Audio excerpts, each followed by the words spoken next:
The paint can hit the porch with a metallic clang that echoed across the lake. Blue paint. Royal blue, like Danny's old fishing boat. If you're watching Conflict Story, you know how these things go. It's never just about paint. I'd been putting this off for 8 months. 8 months since the accident. 8 months of staring at that bare wood cabin, knowing what color it had to be. Danny would have laughed at me, called me a sentimental old fool. But here I was, 52 years old, crying over a paint can. The morning was perfect. Cool September air. Smell of pine needles and lake water. I cracked open that first can and started rolling. Each stroke felt like I was painting my boy back to life. By noon, half the cabin was done. That's when I heard the cars. 2 identical Toyota Camrys rolled up my gravel drive like synchronized swimmers. White cars, pristine. The kind of vehicles that scream, "We have opinions about your business." Out stepped 2 women who looked like they'd been copied and pasted from the same mold. Blonde hair in identical bobs, pink track suits, even their purses matched. I'm talking twins, but not the kind you're happy to see. "Excuse me!" The taller one marched over, tablet in hand. Her sister flanked her like backup. "Are you the property owner?" I set down my roller. Paint was still wet on my fingers, that chemical smell mixing with my sweat. "That's me, Tom Brennan, and you are?" "Karen Miller. This is my sister Carol. We represent the Bella Vista Homeowners Association." She held up her tablet like it was a warrant. "This color violates county aesthetic standards." I stared at her. "Come again?" Section 12, subsection 4 of the Residential Appearance Code. No primary colors on residential structures. This... She gestured at my cabin like it was on fire. "This is unacceptable." Carol nodded so hard I thought her neck might snap. "We have a petition, 300 residents demanding immediate correction." 300? In a county with maybe 500 total households? The math didn't add up, but neither did their expressions. They looked like they'd caught me burning down an orphanage. "Ladies, I appreciate your concern, but this is my property. I can paint it any..." "Actually, you can't." Karen thrust the tablet at me. "Violation notice. You have 72 hours to repaint in approved colors. Failure to comply results in a $5,000 fine." $5,000. My throat went tight. I'd spent most of my savings on this place after Sarah died. Danny's college fund was already gone. Funeral expenses, medical bills from the accident. I was running on fumes and Social Security. "This is insane. It's just paint." "It's the law, Mr. Brennan. Property values don't maintain themselves." Carol chimed in with a voice like broken glass. "Your selfishness affects everyone. My neighbor's house lost $20,000 in value because of an eyesore like this." Eyesore. My son's memorial was an eyesore. I wanted to tell them about Danny, about how he'd spent every summer here, painting that old fishing boat the exact same blue. About how he'd said, "Dad, when I'm gone, promise you'll remember this color. Promise you'll think of me." But looking at their faces, cold, satisfied, already moving toward victory, I knew they wouldn't care. This wasn't about community standards. This was about control. 72 hours, Karen repeated, tapping her tablet. "Clock starts now." They climbed back into their matching cars and drove away, leaving me standing there with blue paint on my hands and rage in my chest. I looked at my half-painted cabin, at the blue that reminded me of Saturday mornings and fishing lines and my boy's laugh, at the color that was all I had left of him. The bracelet around my wrist caught the light. Blue paracord, the one Danny wore during his deployment, the one I'd pulled off his wrist at the hospital. 72 hours, 3 days to choose between my memories and $5,000 I didn't have. But here's the thing about grief. It makes you stubborn. And broke or not, I wasn't backing down. The phone started ringing at 7 the next morning. I let it go to voicemail. Then it rang again. And again. First message was from Janet Rose, the local realtor. "Tom, honey, I heard about your little paint situation. We need to talk. My listing next door just dropped $15,000 because of your creative choices." Creative choices, like I was running some kind of art experiment. Second message was from the County Code Enforcement Office. Official language, threatening tone, something about compliance hearings and escalating penalties. I deleted it halfway through. The third call I picked up. "Tom Brennan speaking. Mr. Brennan, this is Belinda Cross from Aesthetic Consulting Services. I understand you have a color compliance issue. I have a Karen problem, not a color problem. She laughed, but not the good kind. Well, I've been hired to assess the visual impact of your property on the surrounding area. I'll need to schedule an inspection. Hired by who? The concerned neighbors. I'm afraid the damage assessment could be quite substantial. We're looking at potential losses of $18,000 across the affected properties. $18,000. The number hit like a punch to the gut.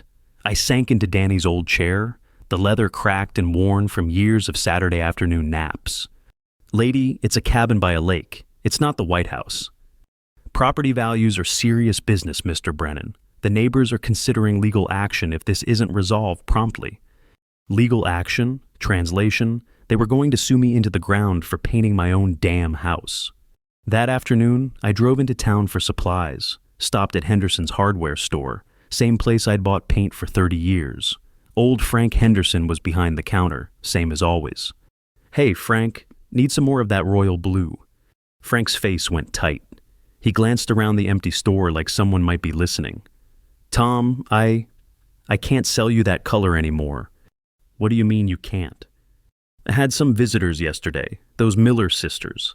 They strongly suggested I stop enabling your situation. Enabling, like I was some kind of addict. Frank, you've known me since Danny was in diapers. You really going to let them tell you what to sell? He looked genuinely pained. They threatened to organize a boycott, said they'd get the whole neighborhood to shop elsewhere. I can't afford that, Tom. You understand? No, I didn't understand, but I understood fear. I understood pressure. And I understood that Karen and Carol Miller had more reach than I'd thought. I drove to the big box store 20 miles out of town, bought 6 more cans of royal blue and some primer. The teenage cashier didn't know or care about neighborhood politics.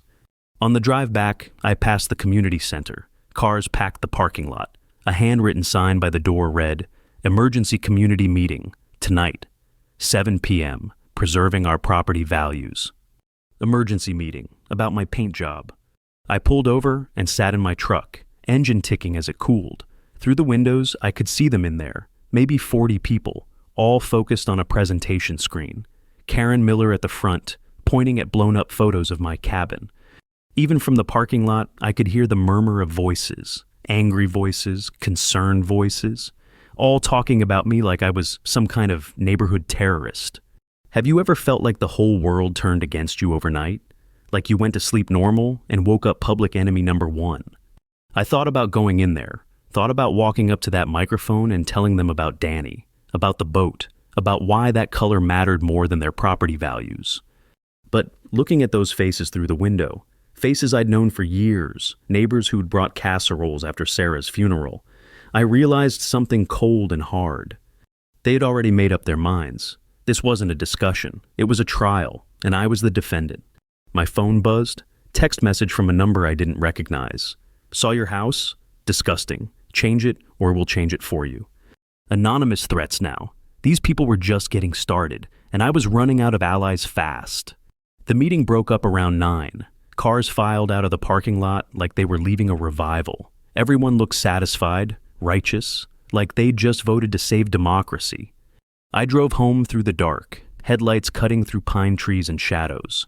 My cabin sat by the water, half blue and half bare wood. In the moonlight, it looked wounded, unfinished, like everything else in my life since Danny died. But that bracelet on my wrist caught the dashboard light, and I remembered his voice from that last phone call. Dad, don't let them make you small. Promise me that. Tomorrow, I'd finish the job. Karen Miller and her petition could go to hell. What I didn't know yet was that she'd already been there and made a deal. I was up at dawn, roller in hand, determined to finish what I'd started. The morning air carried the scent of wood smoke from someone's chimney mixed with the metallic tang of paint fumes. My kind of perfume. Got through 2 more walls before the pickup truck pulled into my drive. Old Joe Hendricks climbed out slow and careful. 74 years old, Vietnam vet, hands like tree bark from 40 years of house painting. Joe had painted half the county, including my kitchen back when Danny was 12. Morning, Tom. Joe, didn't expect to see you. He walked over, examined my work with a professional eye. Heard you got yourself in a pickle with the neighborhood committee. Something like that. Joe nodded toward his truck bed. Drop cloths, brushes, paint cans. Thought I might lend a hand. Get this wrapped up quick before things get uglier. For the first time in 2 days, something loosened in my chest. Joe, that's real kind of you. Hell, boy, I painted your daddy's barn this same color back in '78. Good blue, strong blue. We worked in comfortable silence for an hour. Joe moved like he'd been painting houses since the Civil War, steady and sure, no wasted motion. That's when he stopped mid-brush stroke. Tom, you mind if I ask you something? Shoot. Those Miller sisters, they got their house painted purple couple years back. You remember that? I lowered my roller. Purple? Violet, lavender, some fancy name. Point is, it ain't what most folks would call a neutral color. But they're saying... I know what they're saying. I also know what I painted. Joe set down his brush, pulled out his phone, scrolled through photos. Here, took this when I finished the job. Bella Vista, they call it. Bella Vista in bright purple. The photo showed the Miller sisters' house clear as day. Purple siding, purple trim, purple everything. It looked like a giant grape. Joe, this changes things. If they got approval for purple, that's what I'm thinking. Might want to check with the county office, see what kind of permits they pulled.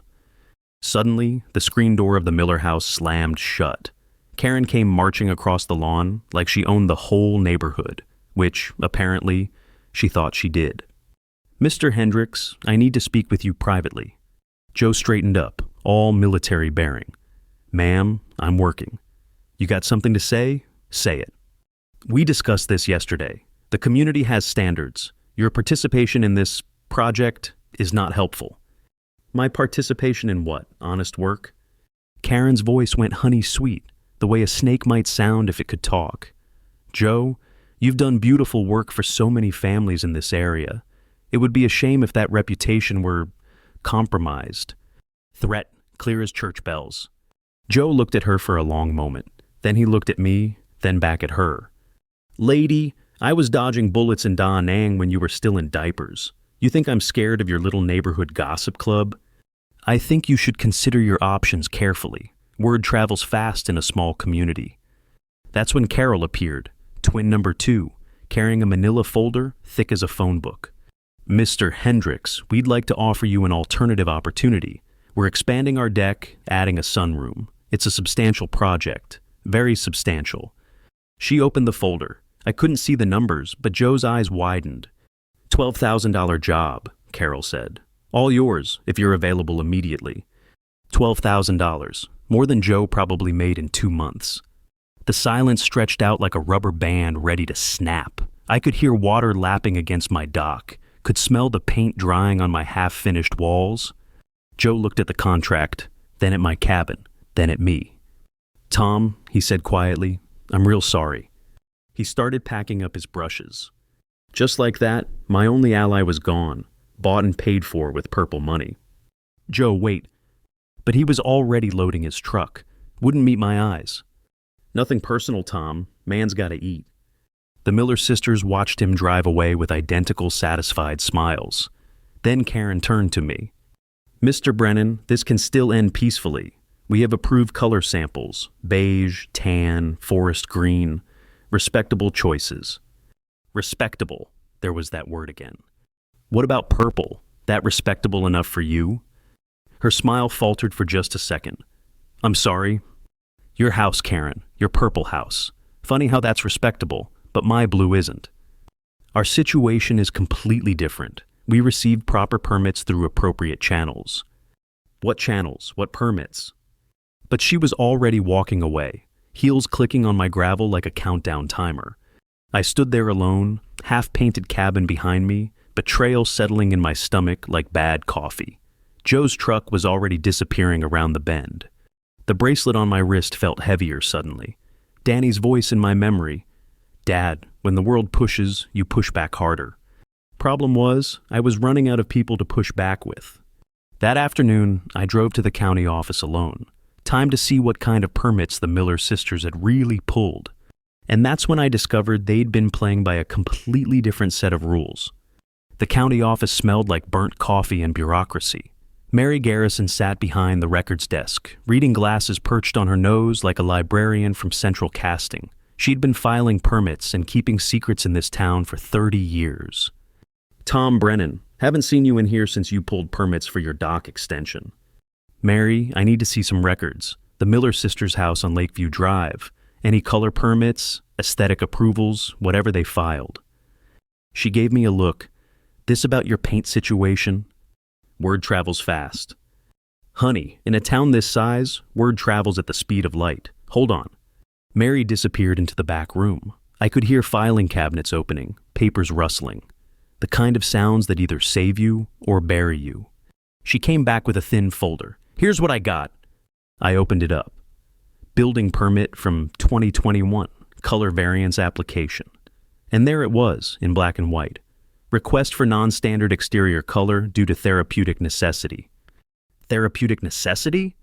Mary leaned closer, lowered her voice.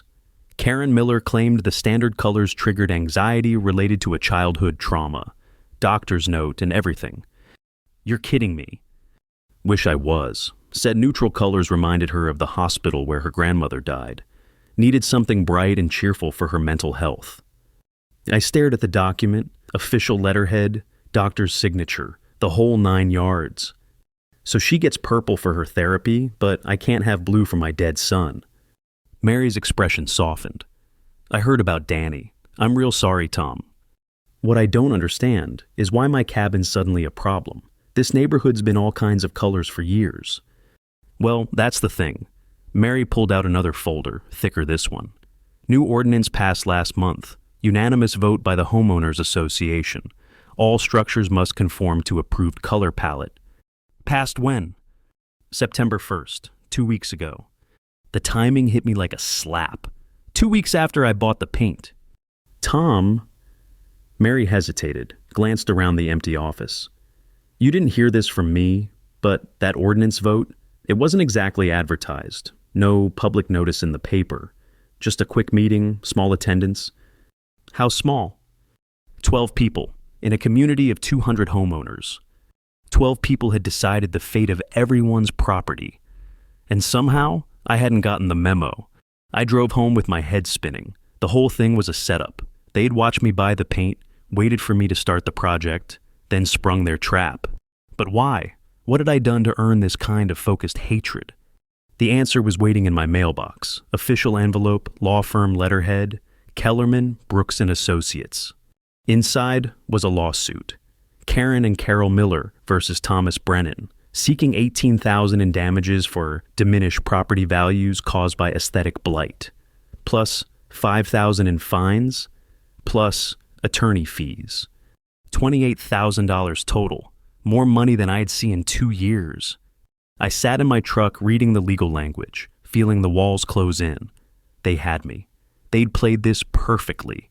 Get me started on the project, change the rules, then sue me into bankruptcy. My phone rang. Unknown number. Tom Brennan. Mr. Brennan, this is David Kellerman from Kellerman, Brooks & Associates. I understand you received our filing today. Just finished reading your masterpiece. Sir, this doesn't have to go to court. My clients are reasonable people. They're prepared to withdraw the lawsuit if you comply with the color ordinance within 48 hours. And if I don't? Then we proceed to trial. And I should warn you, property devaluation cases tend to favor the community interest over individual preference. Individual preference, like mourning my son, was just a hobby. Mr. Kellerman, can I ask you something? Do you know why I painted my house blue? Silence on the line. Then, sir, the reasons are irrelevant. The law is the law. The law that got passed 2 weeks ago by 12 people? The law is the law, he repeated. 48 hours, Mr. Brennan. He hung up. I sat there in the growing dusk, lawsuit papers on my dashboard, watching the last light fade over the lake. My cabin looked defiant in the twilight, half blue and proud of it. But defiance doesn't pay legal bills, and I was staring down the barrel of bankruptcy. That's when I noticed the car parked across the road. Black sedan, tinted windows, engine running, just sitting there, watching my house. I got out of my truck. The sedan's engine revved, then it pulled away slowly, too slowly, like they wanted me to know I was being watched. A chill ran down my spine that had nothing to do with the September air. Have you ever felt like you were in deeper water than you thought? Like what started as a simple problem had turned into something bigger and darker. I looked at Danny's bracelet on my wrist, the blue paracord catching the porch light. 48 hours to surrender or lose everything. But that night, sitting in my half-painted cabin, I started thinking about those documents, about therapeutic necessity and unanimous votes and lawsuits filed awfully fast. Something about this whole situation stank worse than week-old fish. And I was about to find out just how deep the rot went. Sleep didn't come easy that night. Every car that passed, every creak of the house settling, had me checking the windows. The black sedan hadn't come back, but the message was clear. They were watching. At 4 a.m., I gave up on sleep and made coffee. Strong coffee, the kind that could wake the dead. Sitting at my kitchen table with Danny's deployment photos scattered in front of me, I started thinking about that therapeutic necessity claim. Something about it nagged at me. Karen Miller didn't strike me as the anxious type, more like the type who gave other people anxiety. By sunrise, I had a plan. The county courthouse opened at 8. I was there at 7:30, first in line, like I was buying concert tickets. Mary Garrison arrived with her morning coffee and a look of concern. "Tom, what are you doing here so early?" "Mary, I need to see everything. Every permit, every application, every piece of paper the Miller sisters ever filed in this county." She hesitated. "That's a lot of records." "I've got time, all day if necessary." Something in my voice must have convinced her. She unlocked the records room and pointed me to a corner desk. "Don't make copies without permission. Don't remove anything. And if anyone asks, you never saw me." The first box contained standard stuff: building permits, septic inspections, property tax records, normal homeowner paperwork stretching back 5 years. The second box was more interesting. 3 different color variance applications, all rejected. Karen had tried to get approval for purple in 2019-2020 and finally succeeded in 2021. Each rejection cited the same reason: no documented necessity for non-standard coloration. Then came the breakthrough, the 2021 application that got approved. Same purple paint, same house, but this time with supporting documentation. A psychiatric evaluation from Dr. Richard Stanton. Detailed report about Karen's chromophobic anxiety disorder triggered by neutral colors. Recommendation for bright, cheerful exterior paint to maintain psychological wellness. I pulled out my phone, searched for Dr. Stanton. His practice was 200 miles away in the state capital. Seemed like a long drive for therapy, but maybe Karen Miller was particular about her doctors. That's when I found the obituary. Dr. Richard Stanton died in a car accident in March 2020. A full year before, he supposedly evaluated Karen Miller. The coffee cup slipped from my hand, hit the floor with a crash that echoed through the records room. Mary came running. "Tom, you okay?" I showed her the documents. The psychiatric report dated 8 months after the doctor died. "Mary, this is fraud, pure and simple fraud." Her face went pale. "Tom, you need to be very careful here. Accusations like that, it's not an accusation if it's true." I pulled out my phone, started taking pictures of everything. The permits, the medical report, the obituary. They forged a dead doctor's signature to get around the color rules. "Tom, put that phone away. You're not supposed to..." "Mary, they're about to bankrupt me over a paint job, while they're living in a house that never should have been approved." She looked around nervously, then leaned closer. "There's something else. Something I probably shouldn't tell you." "What?" "The Homeowners Association ordinance, the one that suddenly makes your color illegal. It was drafted by Kellerman's law firm, same lawyers who were suing you. The pieces fell into place like dominoes. The Miller sisters hadn't just bent the rules for themselves. They'd changed the rules to trap me. Got their lawyer to write an ordinance specifically designed to target my cabin. Mary, I need copies of everything." "I can't..." "They're trying to steal my house, Mary, over paint, while they're living in a house built on forged documents." She looked at me for a long moment. Then she walked over to the copy machine and switched it on. "You make your copies fast, and if anyone asks, the machine was broken when I left for lunch." 20 minutes later, I walked out of that courthouse with a manila envelope full of evidence, proof of fraud, proof of conspiracy, proof that this whole nightmare was orchestrated from the beginning. But as I reached my truck, my phone rang. David Kellerman again. "Mr. Brennan, I understand you've been busy this morning." My blood went cold. "Excuse me?" "The courthouse, Mr. Brennan. County records. You really should be more careful about who you trust." They'd been watching. Someone had called them the moment I walked into the records room. "My clients are prepared to be generous. Drop your research project, and we can settle this whole matter for $15,000. Cash. Today." $15,000. Half of what they were suing me for, but still enough to wipe me out. And if I don't? Then we proceed with the full lawsuit. And Mr. Brennan, small towns can be very difficult places to live when you're fighting the whole community. Very difficult indeed. The line went dead. I sat in my truck, engine off, envelope of evidence on the passenger seat. I had proof they were criminals, but they had money, lawyers, and half the town convinced I was the problem. David versus Goliath, except Goliath had a law degree and unlimited resources. That afternoon, the harassment started in earnest. My internet got cut off. "Technical difficulties," the company said. My mail stopped being delivered. Address verification issues. The local grocery store suddenly couldn't find my credit card in their system. By evening, I was officially a ghost in my own town. But that night, as I sat in my half-painted cabin by lamplight, I realized something important. They were scared. You don't go to these lengths unless you're terrified of what might happen if the truth comes out. And I was sitting on enough truth to burn their whole operation to the ground. The question was, did I have the guts to light the match? The next morning brought a new development. Joe Hendricks was back. Not with paintbrushes this time. He pulled up in his old pickup, engine knocking like a dying animal, and climbed out looking like he'd aged 10 years overnight. "Tom, we need to talk." I was sitting on my porch with my morning coffee, watching the lake and trying to figure out my next move. The envelope of evidence sat beside me like a loaded gun. "Joe, thought you were busy building sunrooms for the purple people." He winced. "Yeah, about that. Started the job yesterday. Noticed something strange about their foundation work." "Strange how?" Joe sat down on my porch steps, hat in his hands. "Tom, that addition they're building, it's over the property line, by about 6 feet. I set down my coffee cup. "You sure? Of 40 years in construction, I know where property lines run. They're building on county easement land. That's federal property." "Why are you telling me this?" Joe looked older than his 74 years. "Because I took their money to shut up and abandon you, and that ain't the man I raised my boys to respect." "Joe, let me finish. Got home last night. Told my wife what happened. She looked at me like I was a stranger, said, 'Joe Hendricks, you've never walked away from a friend in your life. Why are you starting now?' The morning air carried the scent of wood smoke and regret.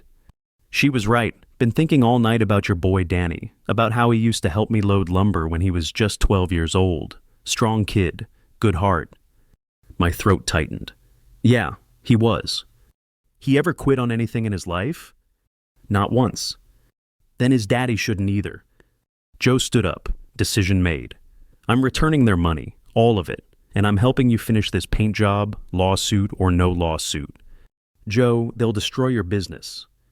"Tom, I'm 74 years old. Been painting houses since before those Miller sisters were born. If I can't stand up to a couple of bullies now, when can I?" Before I could respond, gravel crunched in my driveway. A white sedan this time, not the black one from yesterday. Official plates. Out stepped a thin man in a rumpled suit carrying a briefcase. He looked like he'd rather be anywhere else on earth. "Mr. Brennan, I'm Dale Richardson, County Building Inspector. I'm here about a complaint." "What kind of complaint?" "Structural safety violation. Anonymous tip about unpermitted modifications to your foundation." I stared at him. "I haven't touched my foundation. Nevertheless, I need to conduct an inspection. If violations are found, you'll need to cease all construction activity until remediation is complete."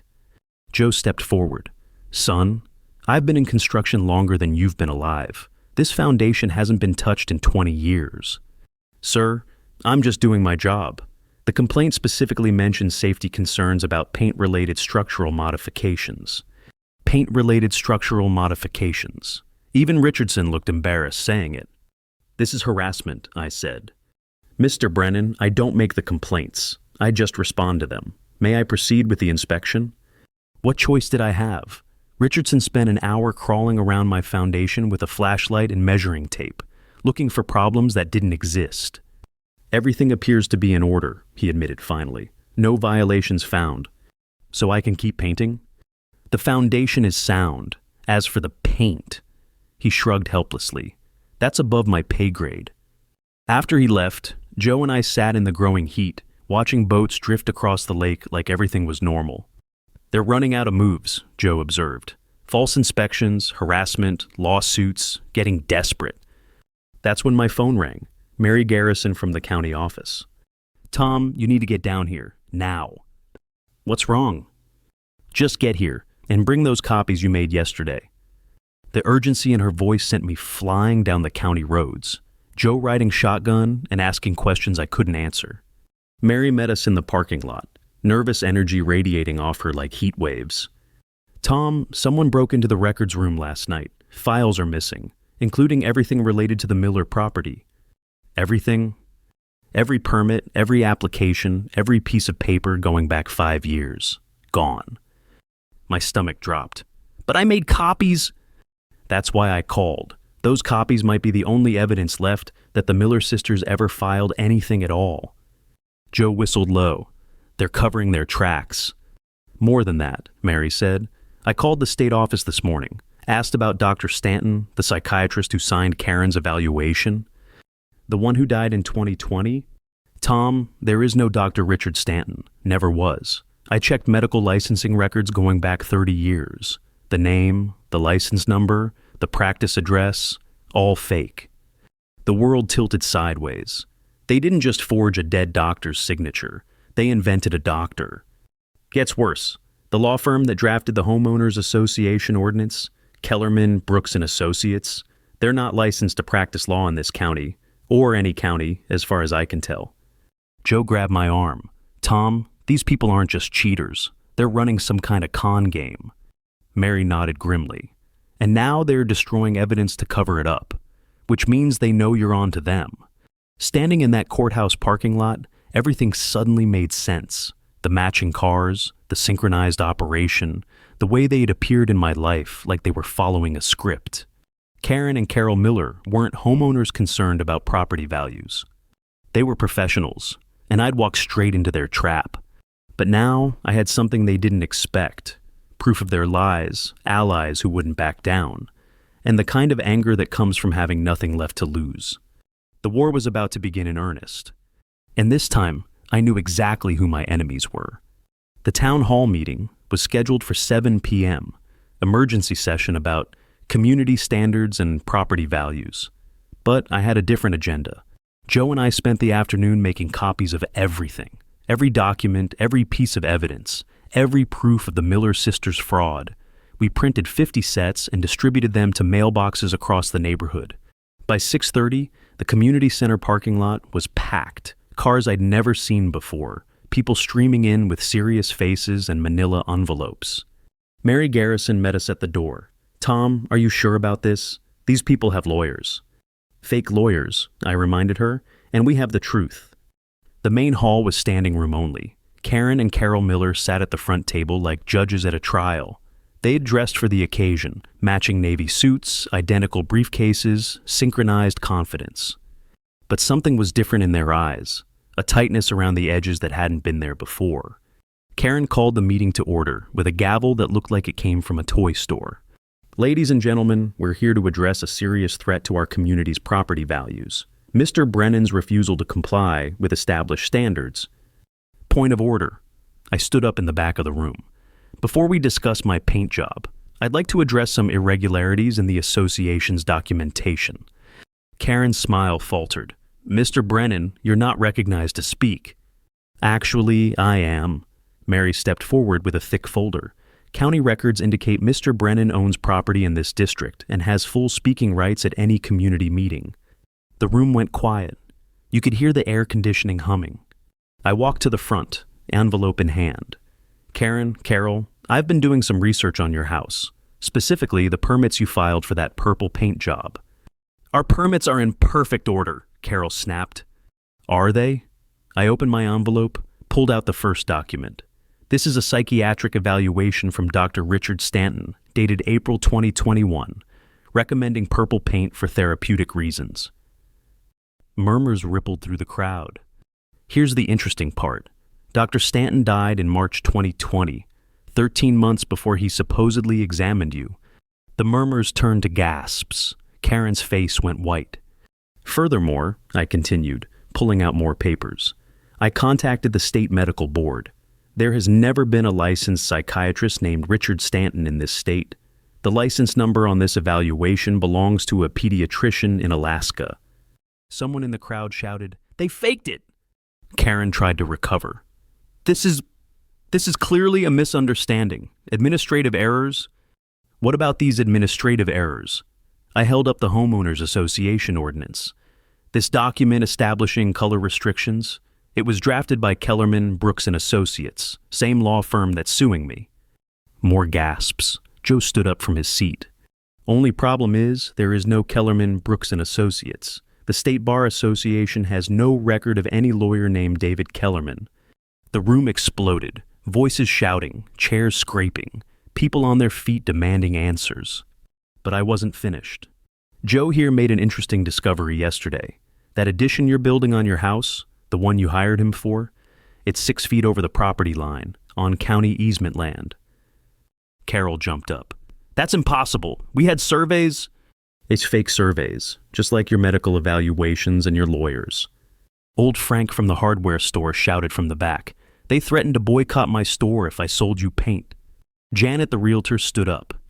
They told me your house dropped my property values by $20,000, but they never had any appraisals done.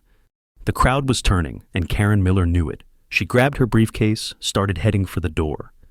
Ladies and gentlemen, she called over the noise, this is clearly a misunderstanding. We'll be happy to address these concerns through proper legal channels.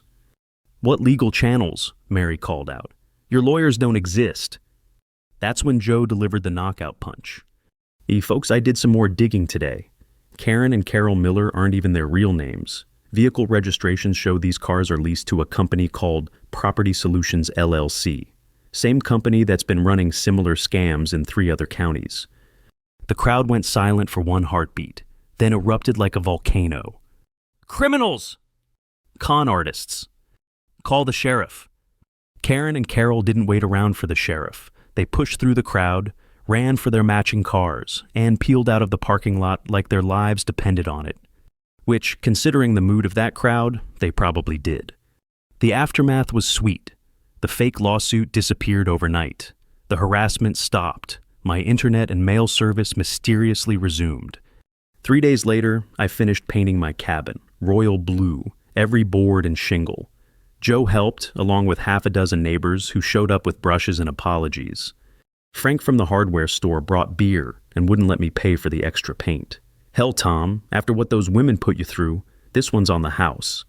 That evening, as the sun set over the lake, I sat on my newly finished porch with a cold beer and looked at my son's memorial, blue as a summer sky, blue as his old fishing boat, blue as the paracord bracelet I'd never take off. The community voted to rescind the color ordinance. Turns out, when people aren't being manipulated by con artists, they actually like a little variety in their neighborhoods. I learned something about standing up for what matters, about not backing down when bullies try to make you small, about the difference between rules that serve the community and rules that serve the people making them. Danny would have been proud. But here's the thing about grief and healing. It doesn't happen all at once. Every morning when I wake up in my blue cabin by the lake, I still miss my boy something fierce. The paint job didn't bring him back. It just reminded me that some things are worth fighting for. And sometimes, when the morning light hits the water just right, I swear I can hear him laughing at how his old man took on a whole conspiracy over a can of paint. And won. The bracelet catches the light as I raise my coffee cup to the lake, to memory, to stubborn old men who refuse to let the world make them small, to sons who teach their fathers how to fight back, even when they're gone.